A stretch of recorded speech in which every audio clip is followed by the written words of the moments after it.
Hey everyone, we're back with another Dopa breakdown. Today we have some amazing gameplay as usual from the king of solo queue.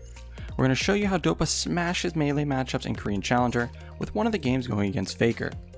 After watching this, you should have two more strategies to add to your arsenal when playing range vs melee. So let's start with the first game where Dopa is playing Orianna vs sylas. At the start of the lane, notice Dopa isn't damaging anything. He isn't auto-attacking or using Q. We can tell right away what kind of strategy he's going for. This is a common strategy Dopa likes to use versus champions with strong all-ins like Irelia, Yasuo, Sylas, or Fizz. Instead of pushing, he'll try to let the wave push from level 1 and freeze from there. This isn't as easy as it sounds most of the time because it gives the enemy laner a minion advantage, which also turns into a level advantage. It can be hard to thin the wave perfectly, so it freezes without running out of mana or losing too many trades. So let's see how he does it. As we get back into the gameplay, as the first melee minions get low, Sylas uses E to grab them, with Dopa using his Q to grab all three and hit Sylas. A few things to note here. First, Dopa made sure not to hit any backline minions, and more importantly, watch his movement here. He stood here and knew Sylas would clear the wave and look to use E right away, so Dopa used Q and immediately moved to the left, reading it perfectly. After that, Dopa continues his game plan, not auto-attacking at all unless a minion is as low as possible.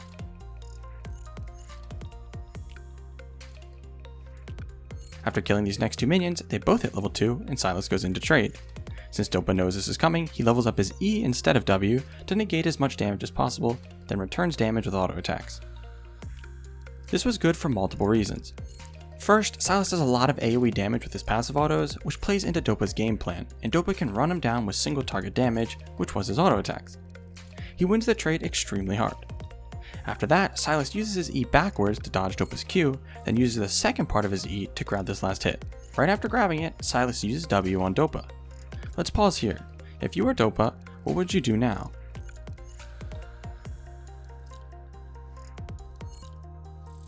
You should be able to tell that Sylas is dead at this point.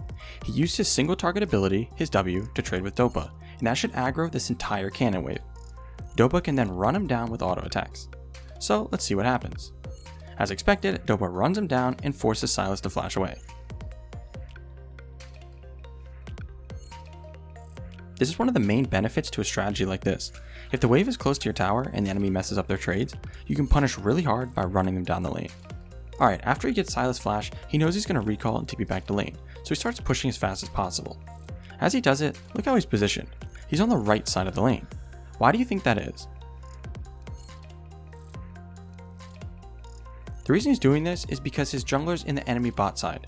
As a mid laner, you always want to be hugging the side your jungler is on in case you get ganked, you can kite right to them. We can see this perfectly here when Graves is here to gank Dopa after Sylas finishes the TP.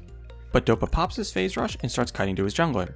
His top laner TPs in as well, which gets them to back off, but this is actually worse.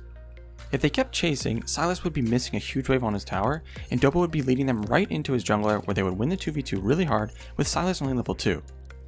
We don't know if the Graves and Sylas would have kept chasing, but it seemed like they would. Anyways, after Lulu ruins the play, Dopa goes back to mid and crashes the wave. After crashing it, what would you do next? A lot of players would say to recall here, since he has enough gold for at least a Dark Seal or a Doran's Ring, and probably is running low on corrupting pots. It's pretty common to recall at this point, and it's not necessarily wrong, it's just suboptimal.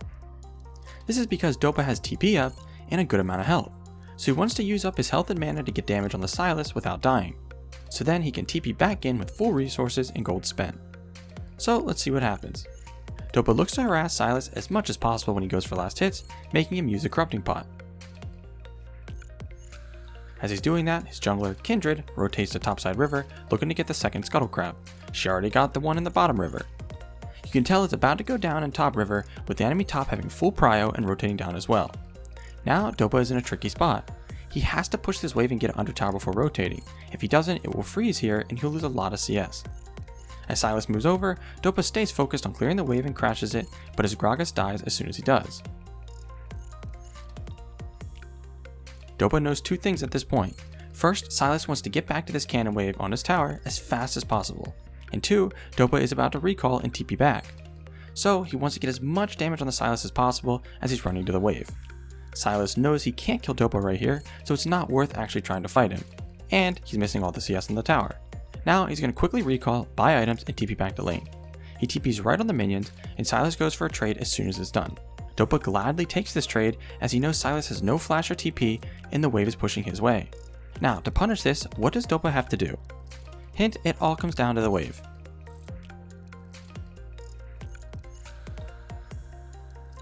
To punish this, Dopa needs to prevent the wave from crashing on his tower.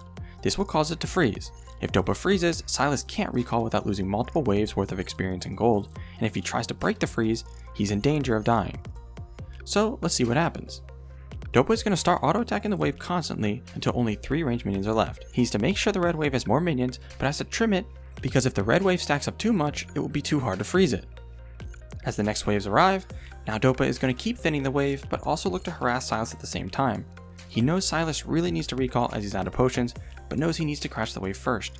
This puts a lot of pressure on the Sylas here and forces him to make a risky call.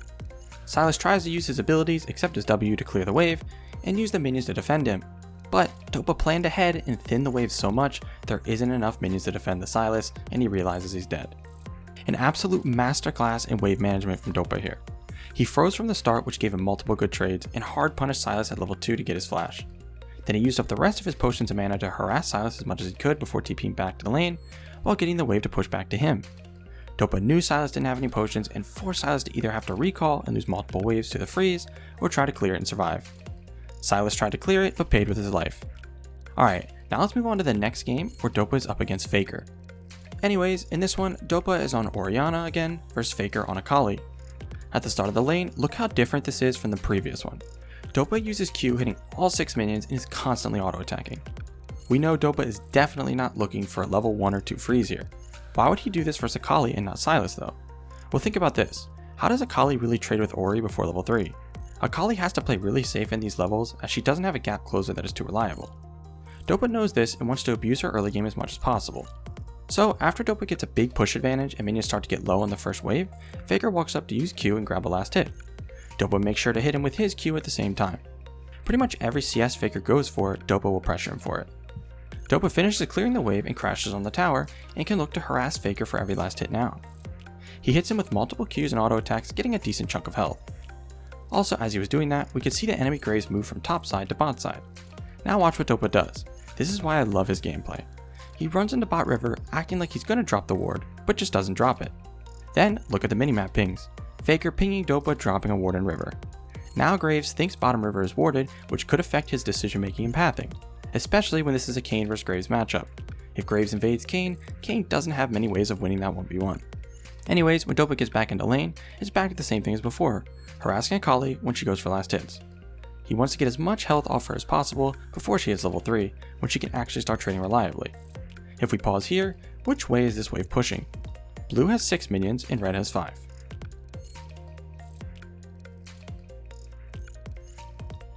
Since the red wave has a cannon, it's going to push towards Dopa. This is a very rare wave control tactic that Dopa used. He hard pushed the first wave, which then bounced and pushed towards him. I can normally tell why Dopa does what he does, but this time I'm stumped. I'm not sure why he wouldn't slow push 3 waves, but let us know what you think in the comments. But with the wave pushing back towards him, he's going to want to harass Akali and look to do the same thing that he did to the Sylas. Get her low enough that he can freeze and force her to take a bad reset. It's an Akali with Doran's shield, fleet, and second wind though, so it's hard for that harass to stick. Dopa looks to get extra aggressive here, but Graves shows up to gank from bot side. And it's funny, look what time he ganked from. Dopa went to put that ward down at 2 minutes. The ward lasts 90 seconds at this point in the game. And Graves is ganking as the fake ward would have disappeared. Coincidence? But either way, Dopa gets a big chunk on the Akali and then kites towards his jungler away from the Graves. They aren't dumb enough to keep chasing and focus on the wave instead, as Akali needs help pushing it so she can recall. But Dopa grabs the wave and doesn't let it crash, refreezing it and putting FAKER in a bad spot again. He knows if they try to fight him, he can just kite to his Kayn. FAKER cancels his recall and comes back into lane looking to break the freeze. He uses his entire kit on the wave, and since Dopa is out of mana, he's forced to let him break it and recall. Now Dopa has to clear the next wave as fast as possible so he can get a reset of his own. This is where Dopa stands out from the rest of the pack though. He doesn't need to TP back to lane since Akali wouldn't be able to clear the wave before he got back, but he TPs back anyways. Why do you think he does this? He does it to get back to the same game plan as before.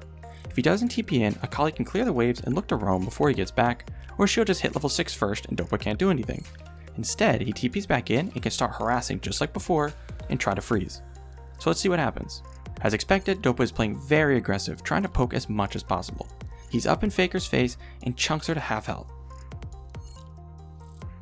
They both hit level 6 now, where Akali really gets her kill pressure. Dopa isn't scared though and is playing very aggressive. He just stands in her shroud. He isn't worried about Akali's broken level 6 at all. As soon as she reappears, he goes all in, running her down.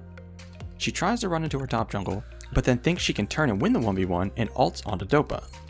Dopa makes a genius play and holds his Q and ult for this exact moment. It's very hard to hit Akali with Orianna, but after she uses her R, she has to wait 1 second before using the second part. Dopa knows this and takes advantage of this 1 second window. Then Akali uses her second ult through Dopa with Kayn waiting on the other side. That's why Dopa was kiting this way. FAKER tries to flash away, but Kayn runs her down and kills her. So another masterclass in wave management and TP usage from Dopa. Even FAKER couldn't deal with it. Alright guys, so as you can see, Dopa is the king of wave management. Every time we break down his gameplay, there's always more to learn.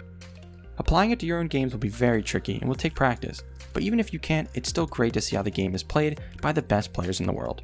But that's going to bring us to the end of this video. We hope you enjoyed it, and as always, thanks for watching.